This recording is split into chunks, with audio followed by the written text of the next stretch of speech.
Salut mes apprenants, soyez les bien suivis dans cette nouvelle vidéo explicative de la leçon numéro 5 intitulée Le poids et la masse. Donc commençons par ces deux images. Si vous constatez bien la différence entre le mouvement qui se fait sur la Lune et le mouvement qui se fait sur la Terre. Donc sur la Lune, le mouvement est un peu lourd.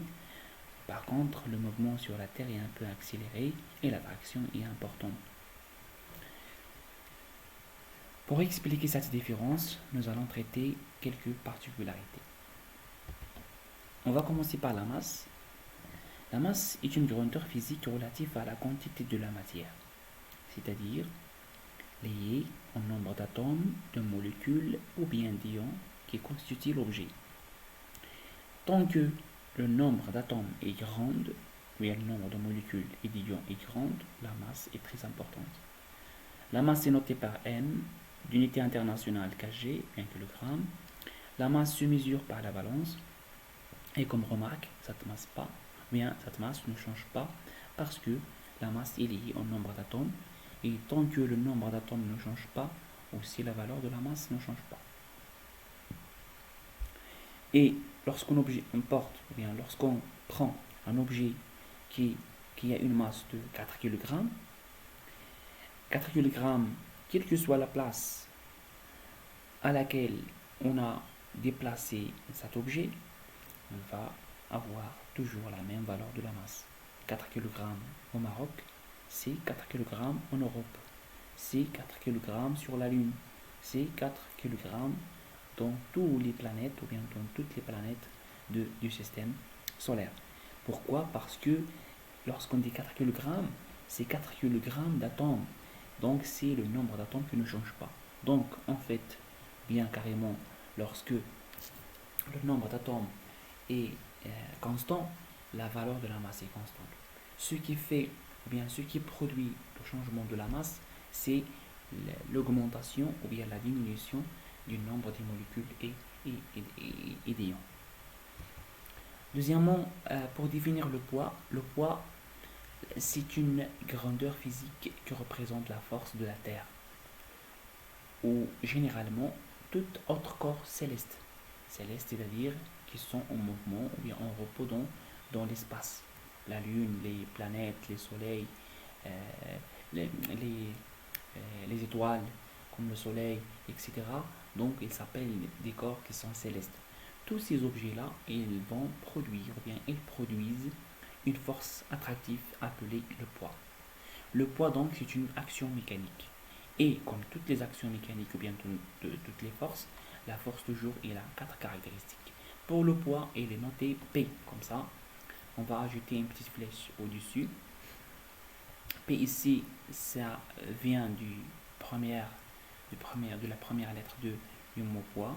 On va ajouter la flèche parce qu'il s'agit d'une coïncidence avec les vecteurs, ou bien les vecteurs force. Donc 4 caractéristiques. Donc on a le point d'action, on a le sens, la droite d'action et l'intensité. Maintenant, on va passer pour chercher la façon avec laquelle, ou bien la façon qu'il faut utiliser pour déterminer ces caractéristiques. Commençons par le point d'application. Si l'objet est uniforme, c'est-à-dire il a une forme régulière, c'est-à-dire il est bien fait, il a des dimensions qui sont bien déterminées. Maintenant, on utilise des techniques mathématiques pour déterminer le centre de gravité noté G. Pour les cubes, pour le rectangle, pour le carré, pour le cylindre, pour la boule, pour le pyramide, tous ces objets-là, ils s'appellent des objets qui ont des formes géométriques et bien faits. Par contre, lorsque l'objet n'a pas de forme géométrique régulière, on va utiliser certaines techniques. Par exemple, nous allons tracer des pointillés comme ça. Qu'est-ce qu'on va faire? On va accrocher l'objet dans un point. Nous allons mettre des pointillés selon la continuité qui va être en coïncidence avec le fil qui est dans la suspension de notre corps. On va prendre un deuxième emplacement nous allons faire la même chose. On va mettre des pointillés. Nous allons changer l'emplacement dans lequel on va attacher le corps. Nous allons faire des pointillés.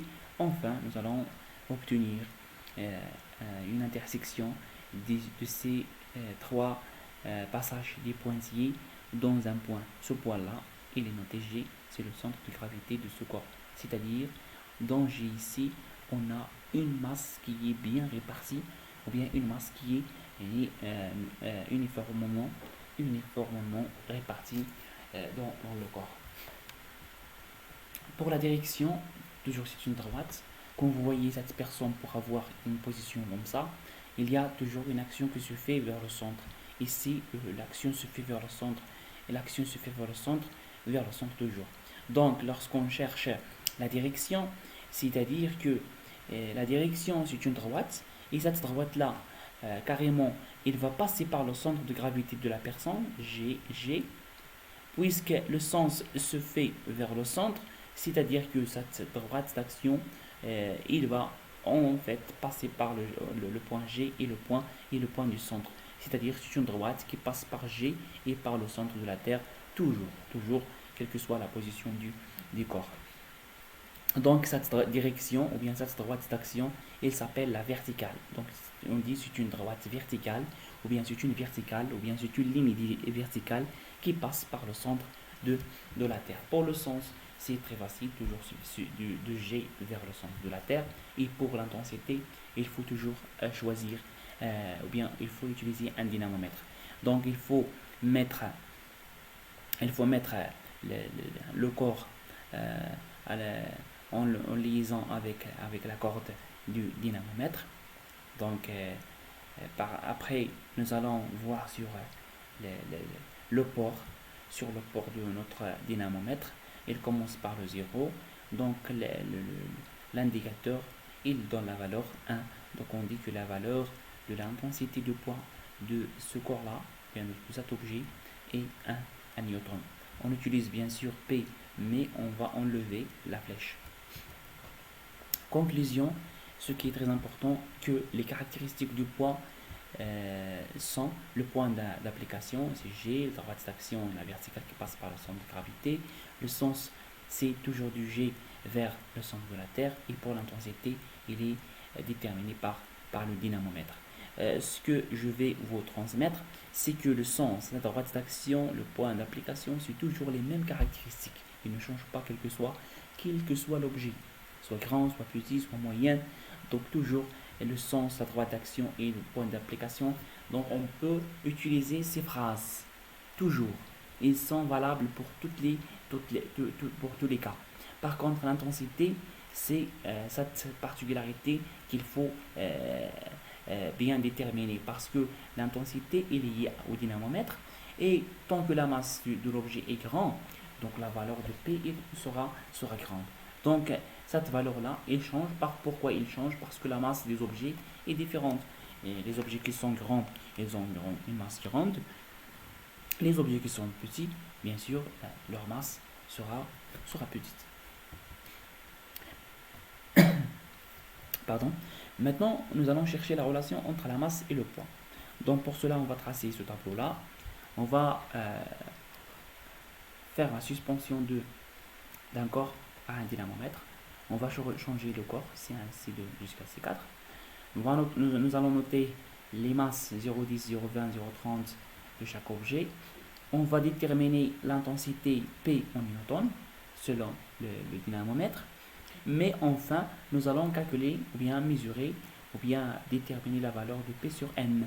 Toujours, vous allez, lorsqu'on divise ici P sur M, nous allons toujours avoir la même valeur qui est 10. Donc cette valeur qui est égale à 10, elle représente une constante. Et cette constante, il s'appelle l'intensité de pesanteur. Donc, on la note G minuscule, c'est pas le gramme. L'intensité de pesanteur, même si il a une forme de gramme, mais c'est un peu différent, c'est autre chose. C'est pas l'unité de la masse. Donc c'est une caractéristique, bien c'est une constante liée à l'emplacement dans lequel on utilise le dynamomètre. son unité c'est newton sur le kilogramme.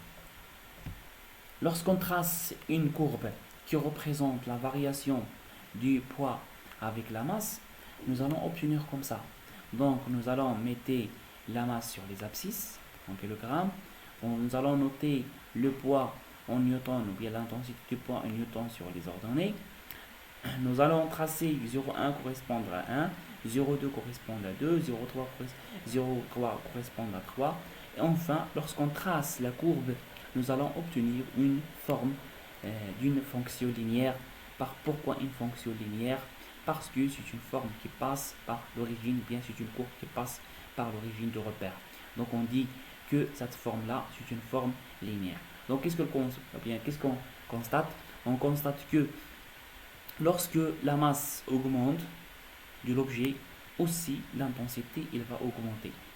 Et inversement, lorsque l'intensité est diminuée, la masse il va diminuer. Donc on dit que le développement de la valeur de l'intensité est proportionnel à la masse. Donc نقول أن هناك اضطراد أو هناك تزايد ديال شدة الوزن مع تزايد الكتلة والعكس. كلما نقصت الكتلة ينقص الوزن والعكس بالعكس. إذا هنا كنتكلم على الكتلة بالكيلوغرام ميزان اللي هو اللي كيحددها، وهنا كنتكلموا على الشدة ديال الوزن اللي كيتحدد لنا بجهاز الدينامومتر.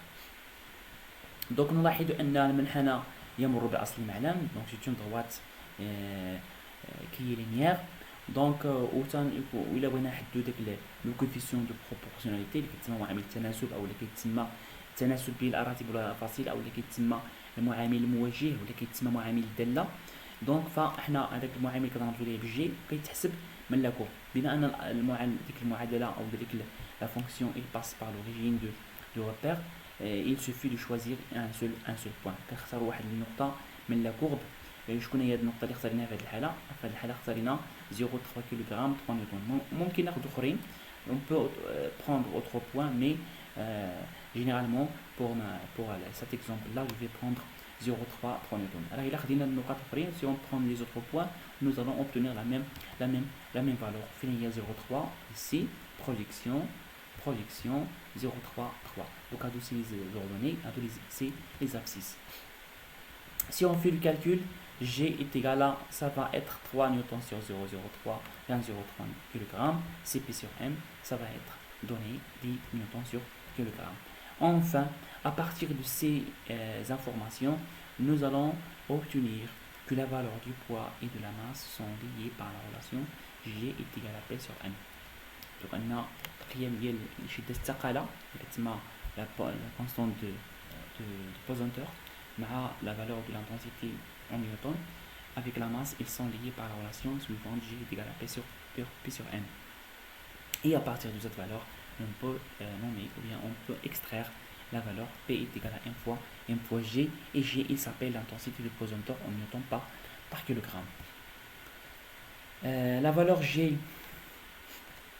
اللي كتسمى l'intensité de pesanteur كتغير حسب مجموعة من الأشياء، حسب 3 عناصر بالنسبة للمستوى ديالكم. كتغير حسب أولا selon le lieu.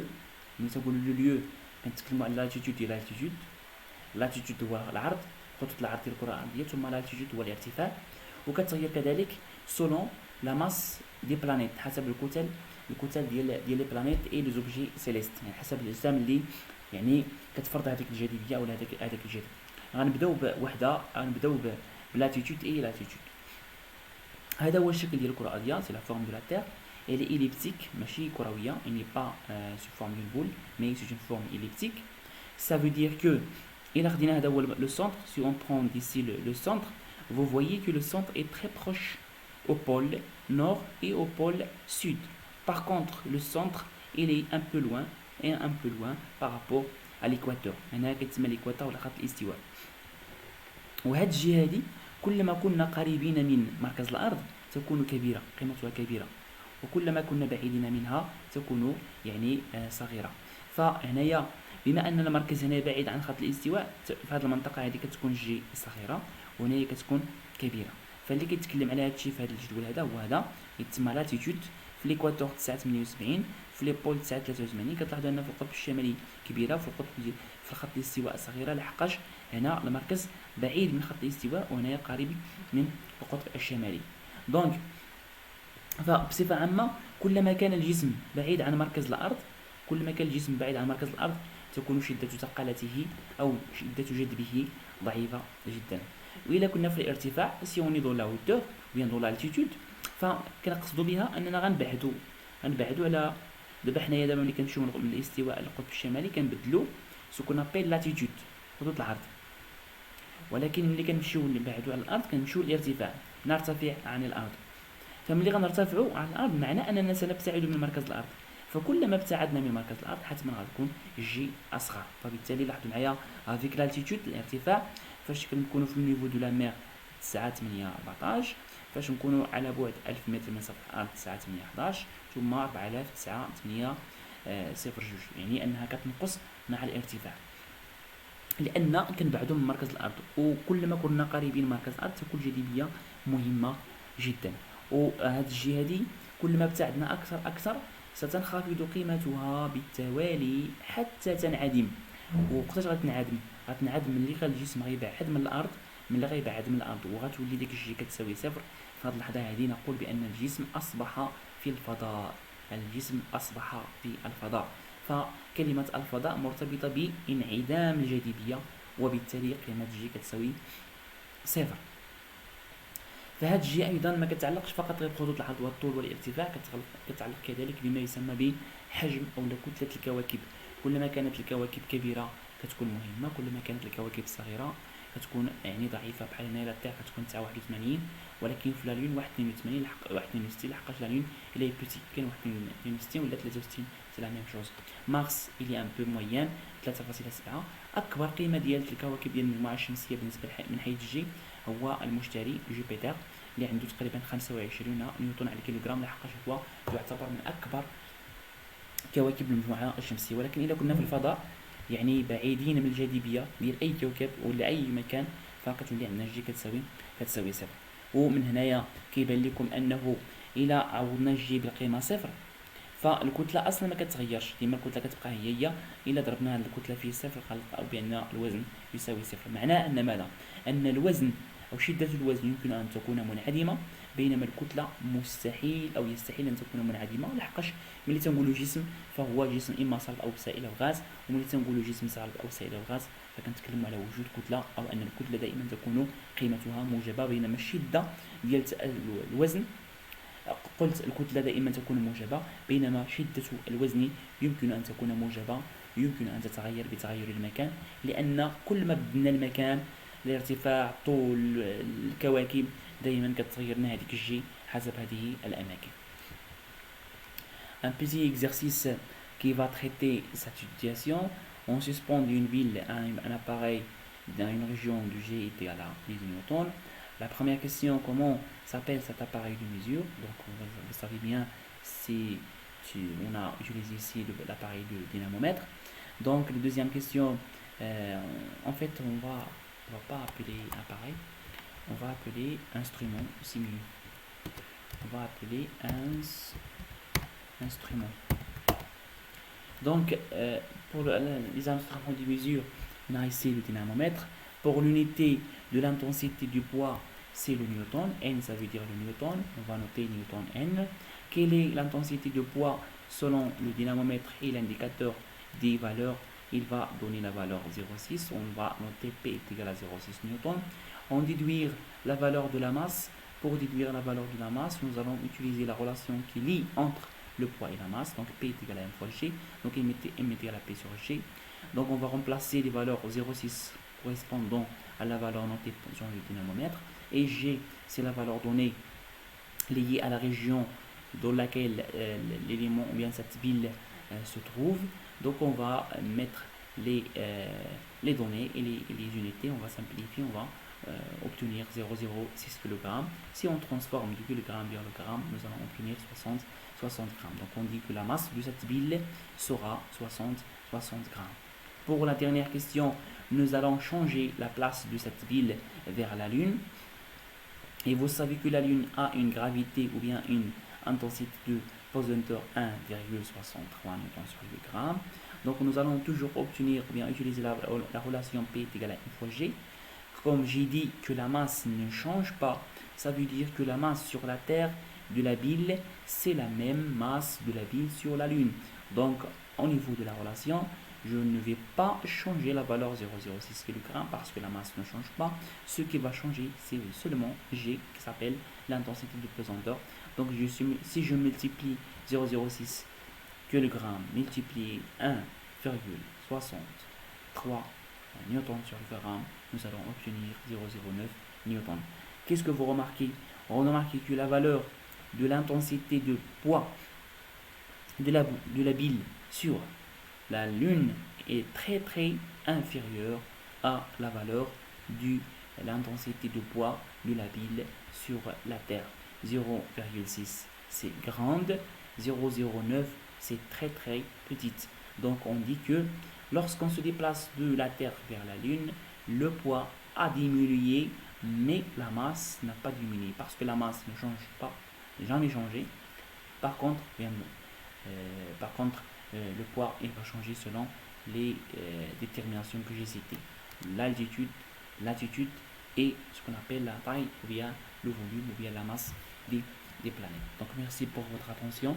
Et ici, je viens, ou bien à partir de tout ça, je viens de répondre à la question d'auparavant. Donc, pourquoi ces personnes-là, ils ont un mouvement qui est différent? Pourquoi? Parce que la Lune, il a une intensité de pesanteur faible, parce que par contre la Terre, il a une intensité de pesanteur qui est très importante. Même si les personnes, ils ont presque la même masse، هذوك الاشخاص اللي كيجريو تماك عندهم تقريبا نفس الكتله، سواء هذوك اللي في القمر ولا في الارض، ولكن لاحظوا بان الارض كيف تجذب الاشخاص، ولكن القمر لاحظوا كيفاش كيجذب الاشخاص. اللي عطانا هذا الفرق هو شده الثقاله او شده المجال الثقاله.